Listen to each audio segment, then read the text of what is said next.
Salut à tous les gars, c'est Cbix, j'espère que vous allez bien. Aujourd'hui vidéo assez spéciale, on va pas faire d'analyse technique, on va repartir sur une analyse de projet. Donc aujourd'hui c'est Multiverse X alias Elrond pour les anciens. Donc on va checker donc au niveau du prix des graphiques tout ce qui va être les meilleurs prix d'entrée, les meilleurs prix de sortie pour le prochain bull run, on l'espère. On va aller checker vite fait les fondamentales sur le site, voir un petit peu tout ce qui est tokenomics, l'émission des tokens, de la capitalisation boursière sur CoinMarketCap, etc. On a pas mal de choses à voir, donc c'est parti tout de suite. Alors, donc déjà, on a un Multiverse X qui est à 24,41$ le jour où je tourne cette vidéo, le 4 octobre 2023. On est sur des plus bas historiques sur Multiverse X.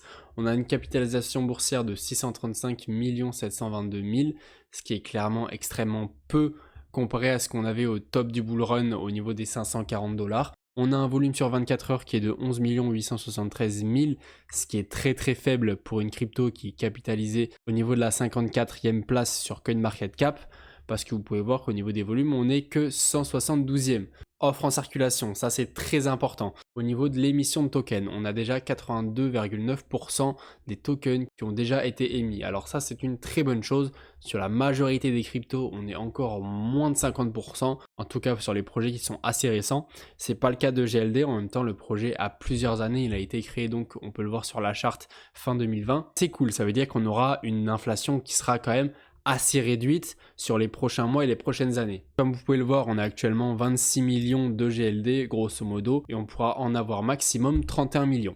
Vite fait, niveau fondamentaux et actu, donc on va avoir le X-Day 2023 qui va arriver très très vite là, le 19 octobre jusqu'au 21 octobre. Donc on espère que la team Benjamin Mincu vont nous annoncer du très très lourd en termes de news.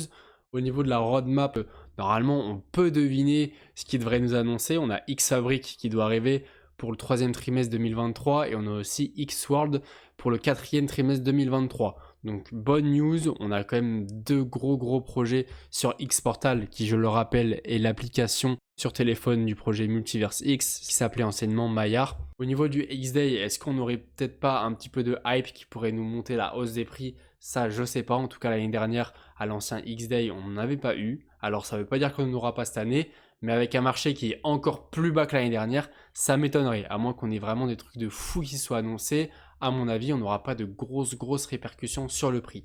Donc voilà au niveau de la roadmap et des fondamentaux. On va directement passer à l'analyse technique, ce qui nous plaît le plus. Alors déjà, on va dézoomer, on va résumer un petit peu la situation qui est catastrophique et on va voir à quel point on en est. La première phase du bull run, on a le GLD qui pump jusqu'aux 250$. On est revenu très bas, je m'en rappelle, j'avais bien rechargé d'ailleurs au niveau des 50$. Boum, petit double bottom, hop, on repart. Et là, c'est le fameux ATH de GLD que tout le monde connaît au niveau des 540$. Et puis après, fin du bull run, on redescend très violemment. On fait un fake pump avec un joli double bottom qui s'est confirmé, mais directement après, c'était un fake pump. Donc on a bien corrigé très fort. Et là, ça fait 1 an et demi du coup qu'on est dans notre range qui descend petit à petit. Donc on peut pas vraiment appeler ça un range. Mais voilà, là on descend petit à petit sur GLD depuis 1 an et demi. Donc niveau moral des investisseurs, on est très bas. La question qu'on va se poser maintenant, c'est est-ce qu'on n'aurait pas trouvé un bottom? On peut voir là que depuis un mois et demi, on a quand même un prix qui s'est stabilisé, grosso modo 40 jours. C'est pas encore assez pour dire ok, là maintenant on est sorti de notre bear market sur GLD, on est dans la phase d'accumulation avant de réentamer un prochain bull run. On n'est pas encore dans cette phase là. Pour l'instant, on est toujours dans une période de baisse, on est toujours dans une tendance baissière. C'est possible qu'on commence un petit range ici jusqu'à ce qu'on ait vraiment la majorité des altcoins qui commencent à se réveiller.